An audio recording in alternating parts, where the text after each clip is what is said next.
Hello, my name's Jonathan Trigell, and I'm very pleased to be doing this interview for my fantastic new Italian publisher, Isbn.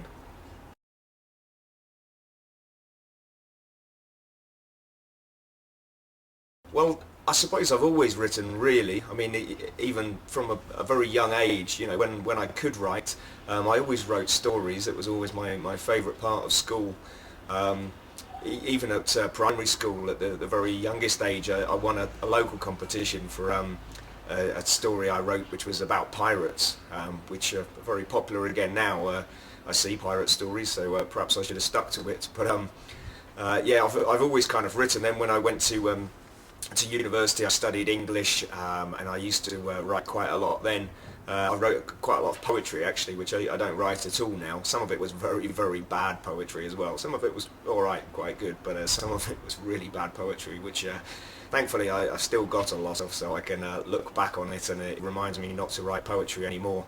But Boy A was kind of my first novel. It was written as a thesis for my. I went back to university and did a MA in creative writing, and Boy A in effect was my thesis for that course. So you know, it's obviously turned out very well. So I was very lucky there, really. But yes, I've kind of always written, and I've just been very fortunate how well it's all turned out.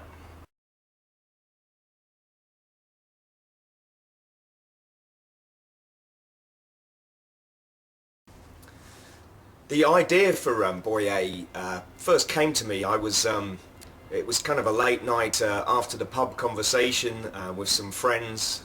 You know, quite a few cans of lager around.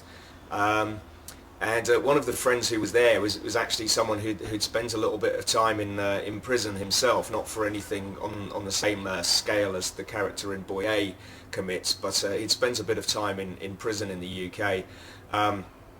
And it just sort of came in conversation. I mean, I was looking for an idea. You know, I knew I was going to be starting this course. I knew that I wanted to write a novel, and I was looking for an idea. And then it just occurred to me during that conversation that you know, this was a fantastic idea. Why not have someone who's been in prison through all of their you know, all of their childhood years? So in a way, it was like a way of looking at British society as well. You know, from the eyes of a complete innocent, in a way, because they know nothing about what it means to be a normal young man in Britain. But at the same time, of course, their eyes that are tainted with this very great guilt. So that was kind of the first sparkles of the idea. In terms of researching it, I mean, I didn't do a huge amount of research. I did quite a lot of interviews with people who were sort of involved in the prison service, who had been prisoners.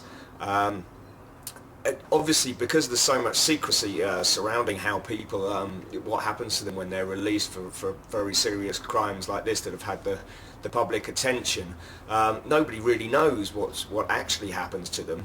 But what I did was that I researched into how they use the witness protection schemes.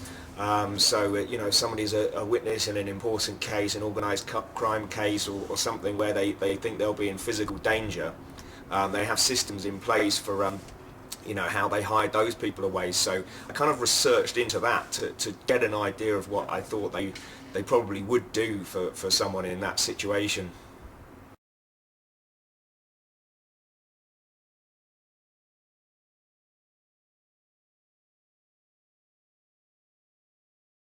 Yeah, I suppose I was worried about that to a degree. Deliberately in the book, I don't go too far into the central character's head, because I think to do so, once you get too deeply into someone's thoughts, you know, I chose to write the book in third person rather than in first person, for example, and it's a slightly standoffish third person. It's what I like to call kind of a shoulder cam view. So you're seeing the world as they see it, but you're not really deeply inside their head. And as I say, that was a deliberate, intentional move, because if you get really deeply inside, you have to make a value judgment. You have to decide, is this person good, is this person evil, you know, and to what degree. Once you see their thought processes, you have to come down very heavily on one side or the other. Whereas really, I wanted the reader to make their own mind up. You know, I don't think I'm too understanding. I just sort of present a scenario and present a character. You know, perhaps arguably some people have said that he seems too innocent and nice to have come through the prison system, which is, you know, is perhaps the case. But sometimes suffering does ennoble. You know, there are people who go through the system, and you know, I know at least one of them who go through the system and come out as very, you know, decent moral people at the end of it. Unfortunately, they're few and far between, but it's not impossible.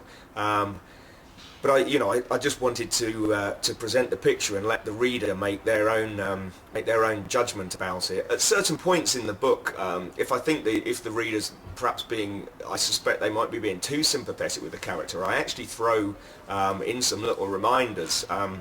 For example, just as he's about to go into the nightclub for the first time, there's a night that goes on over 2 chapters, which is you know, it's quite a high point of his life so far. It's the first time he's experienced lots of different things. It's the first time he's seen so many beautiful women gathered together.